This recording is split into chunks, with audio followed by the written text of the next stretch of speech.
I really like to walk. Let me tell you why. 8 years ago, I injured my knee. The following 2 months, I could hardly walk more than 10 meters. It took me 6 months to fully recover.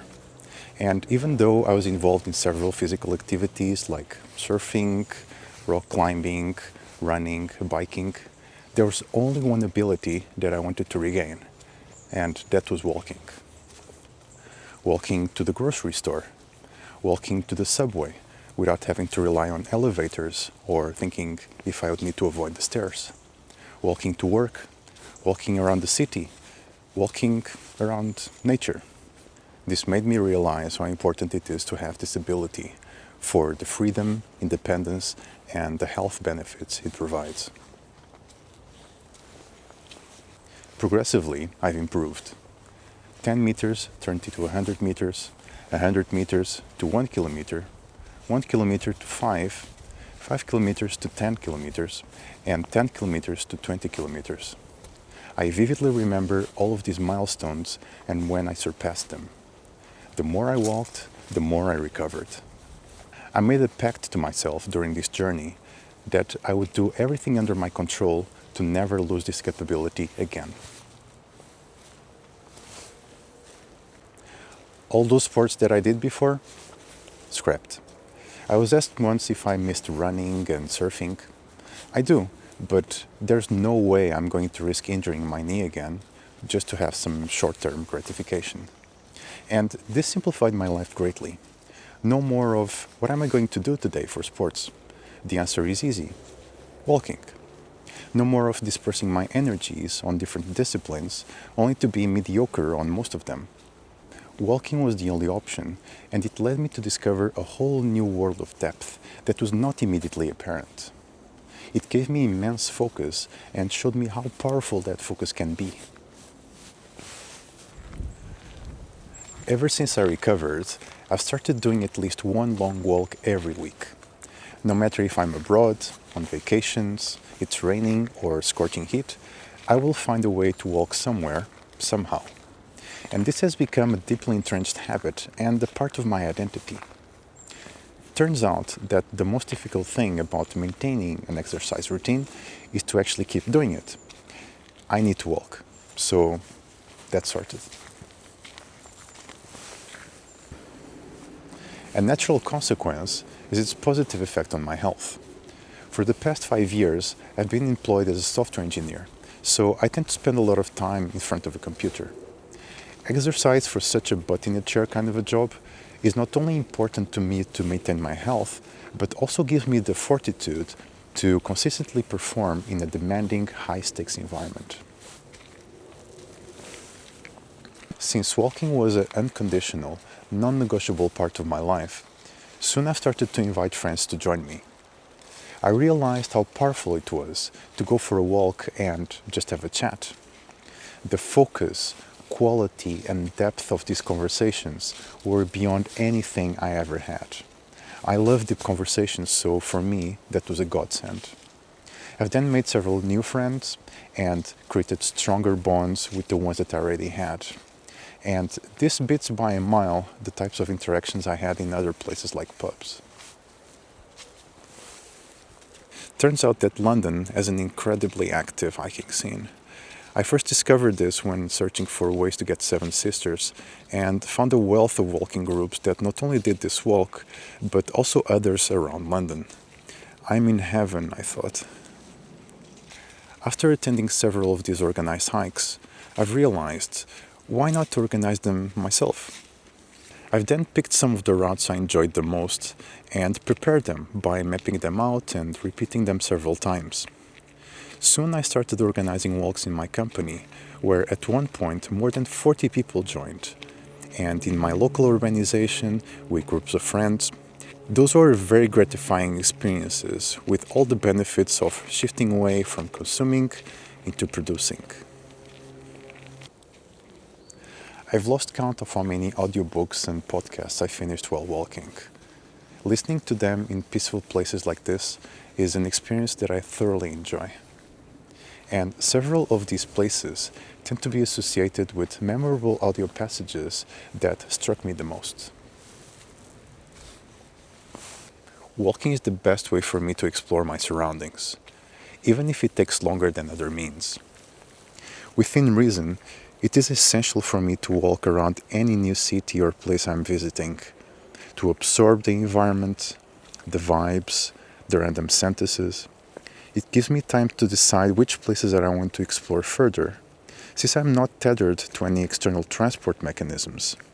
This explains why I ended up walking 180 kilometers in New York in 4 days. Same for my local surroundings. In case I don't have any better ideas, my default activity is to get out of the house, pick a direction, and start walking towards it. The Mapy.com app is pretty good in these situations, since it has an impressive coverage of all possible paths, even the most remote places imaginable. I've discovered several hidden gems hidden in plain sight just by doing this. This also helps me fight my natural tendency to take my local surroundings as granted, ending up knowing more about foreign places rather than my own. Walking helps not only getting acquainted with the external world, but also with my internal world. It's my favorite way to think long and hard about problems and strategies, hence why I use long walks at length when thinking about ideas, levels, and dynamics for Survival Ball, a game I previously released. I don't think I'm alone here. Charles Dickens, for example, was known to be a prodigious walker, who was estimated to walk about 19 kilometers per day. He did so because walking time was thinking time, or perhaps more accurately, dreaming time. I understand that. This becomes ever more important in today's world, where we are constantly flooded by information and stimuli. Walking is grounding.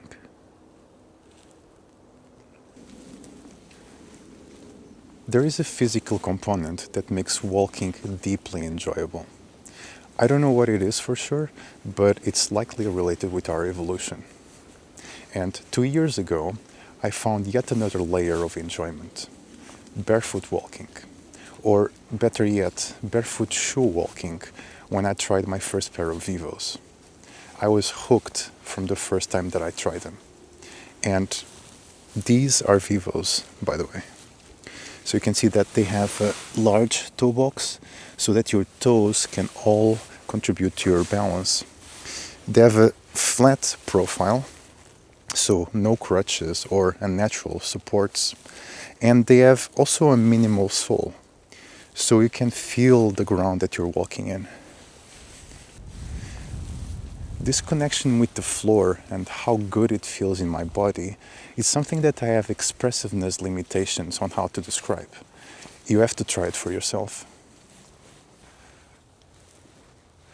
And it makes sense, right? It's been fairly recent in our human history that shoes started to be widely used. My father, for example, still tells me how good it felt to go around barefoot in the fields while taking care of the land. Now, concrete floors are a novel thing, and it helps to have something in our feet to protect against the impact. But our feet have natural shock absorbers, the tips of our feet. And if we have some minimal padding, we'll also be more aware of our stride, and it will force us to adapt our walking technique. And this way we can more naturally absorb all of this impact. Mainstream trainers go too far by having too much support, too much padding, too much. That comes at a price because our body then needs to adapt to whatever structure the shoe manufacturer cares to choose. It makes our bodies crooked by unsettling the balance we were designed for, and shifts more work to muscles, joints, and bones that are not made for such loads, while other structures get lazier and underused. Those shoes also have little space for our toes, leaving them crooked and warped in the name of a toe box style that was originally meant to distinguish wealthy classes from peasants, since peasants could not afford to have their feet crammed into small little shoe coffins when doing hard physical labor. I can tell you from personal experience that my biodynamics are for sure better. I've only been using barefoot shoes for the past 2 years, be it for walking around, at work, or even weddings, but I just can't stand wearing other types of shoes at this point. I've never walked so much in my life, but still I don't have anywhere near the pains that I had before on my knees, hips, and other parts of my body.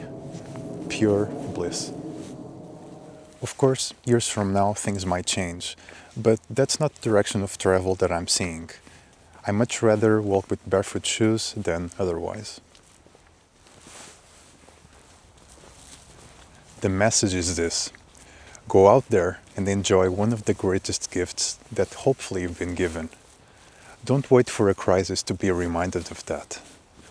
Go out there and walk to your heart's desire.